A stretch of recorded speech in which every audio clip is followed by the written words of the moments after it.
L'homme a un profil inquiétant. Et il est chasseur, donc peut-être armé. Non, tu prends le taser. Thomas et ses collègues s'équipent de la tête aux pieds, gilet pare-balles et casque lourd. D'après des voisins, un homme serait retranché chez lui et retiendrait sa compagne en otage. Sur place, Thomas retrouve 2 collègues d'une brigade locale. Salut. Le couple serait déjà connu pour de violentes disputes. Ce soir, une nouvelle altercation aurait éclaté. Ouais, du coup, Donc là c'est la maison pile poil au milieu, où il y a le grillage. Quand les voisins ont appelé, ils lui ont dit, il a tout cloisonné, il a fermé les volets, il a verrouillé les portes, il a tout bloqué. Donc on a tapé au bâton sur le volet, il répond pas. C'est la porte, bah viens voir. Les gendarmes ne prennent aucun risque. L'homme a un profil inquiétant. Et il est chasseur, donc peut-être armé. Non, tu prends le taser. Thomas et ses collègues s'équipent de la tête aux pieds, gilet pare-balles et casque lourd. On va essayer de prendre contact à la porte, mais tu sais, en sécu, quoi. Essayer déjà d'avoir un contact avec lui. On va pas essayer de rentrer tout de suite. Le genre d'intervention que les gendarmes redoutent. Ils craignent un coup de folie.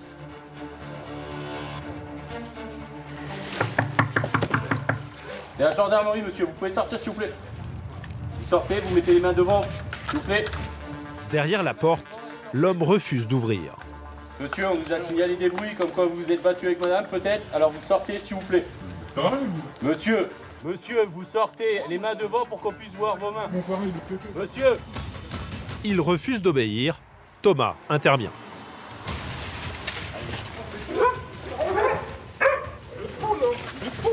Mais vous faites quoi chez moi, Panthéon? Vous faites quoi? Non, mais vous êtes tarnés.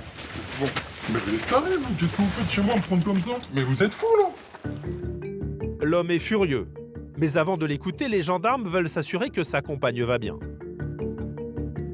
Vous êtes seul avec madame à l'intérieur? Ah, mais non, mais quoi? Vous êtes seul avec madame? Mais oui, je suis avec ma femme, qu'est-ce qu'il y a? restez ici, monsieur. Madame? Et le moins qu'on puisse dire, c'est que la version de la jeune femme va surprendre Thomas et ses collègues. Elle accuse immédiatement sa voisine. Samedi, jusqu'à 4h du matin, on va pas sonner chez elle, on va pas marcher. Il y a du trafic à gogo. Enfin, on les fait pas chier, vous voyez ce que je veux dire? Le couple affirme qu'il ne s'est rien passé. Pourtant, dans le salon, quelques indices laissent penser le contraire. Il s'est passé quoi ce soir? Rien, spécial. Rien de spécial, il y a des doubles partout.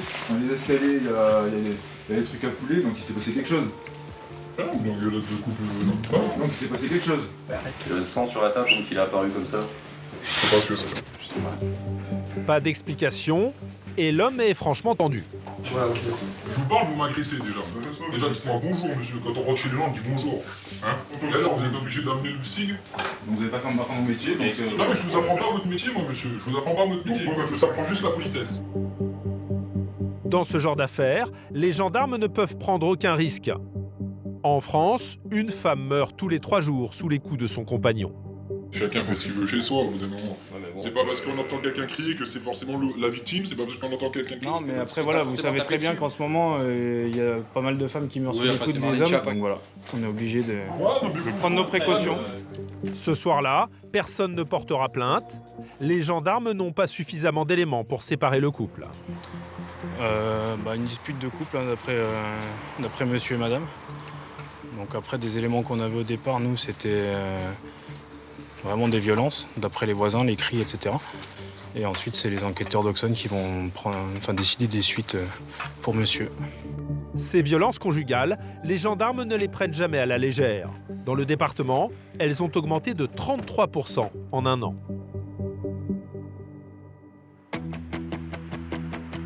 Le PSIG en première ligne face aux violences familiales, mais cette nuit-là, c'est un autre fléau qui va les occuper. Nous retrouvons Maxime. Vers minuit, un appel tombe à la radio. Des riverains se plaignent d'un bruit insupportable.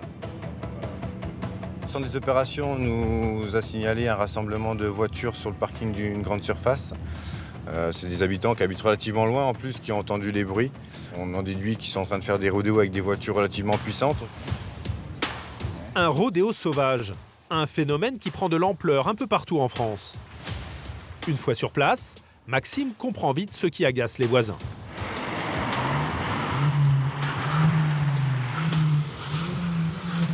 Bon, on va déjà les détendre, celui qui est avec la voiture blanche là-bas. Dans cette zone commerciale, des dizaines de voitures sont réunies pour un rodéo nocturne. L'une d'entre elles assure le spectacle. Maxime va lui rappeler qu'à cette heure-là, les voisins dorment. Qu'est-ce que vous faites depuis tout à l'heure? Manger, voir un ami. D'accord, vous avez rien fait de spécial là sur le parking? Moi? Ouais. Là maintenant, bah oui. Vous avez fait quoi? Un tour. Un tour? Moi, oui.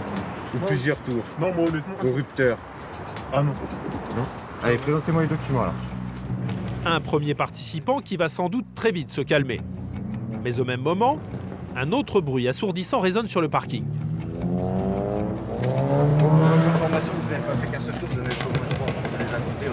Le but c'est déjà de voir quel véhicule se fait remarquer. Mais pour l'instant, il y en a pas une qui bouge. En pleine nuit, pas facile d'identifier le fauteur de troubles. Il y a beaucoup de véhicules qui sont présents. Donc du coup, on va pas taper plein fer pour justement ne pas savoir laquelle c'est.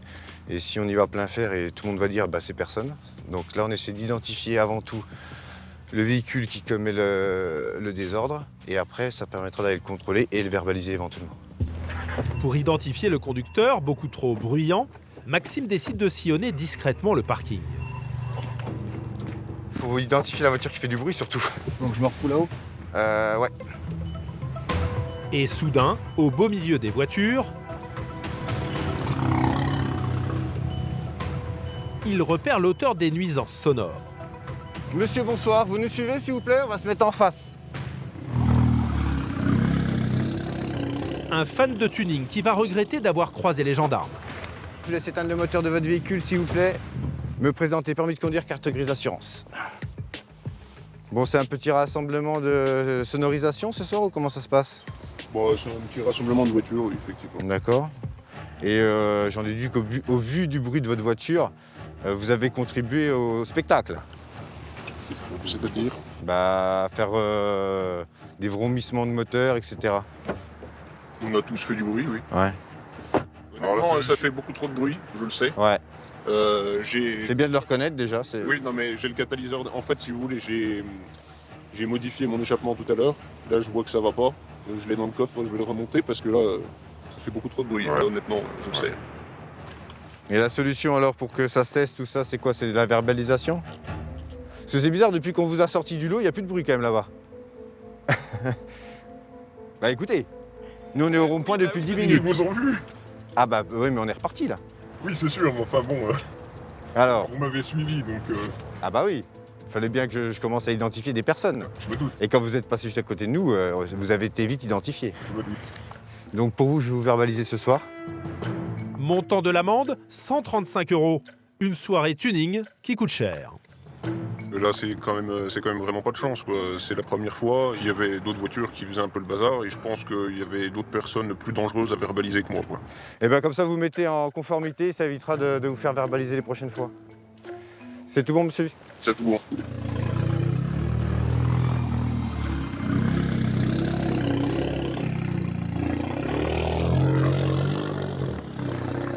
Il repart dans un vacarme impressionnant, mais les voisins vont pouvoir dormir sur leurs deux oreilles.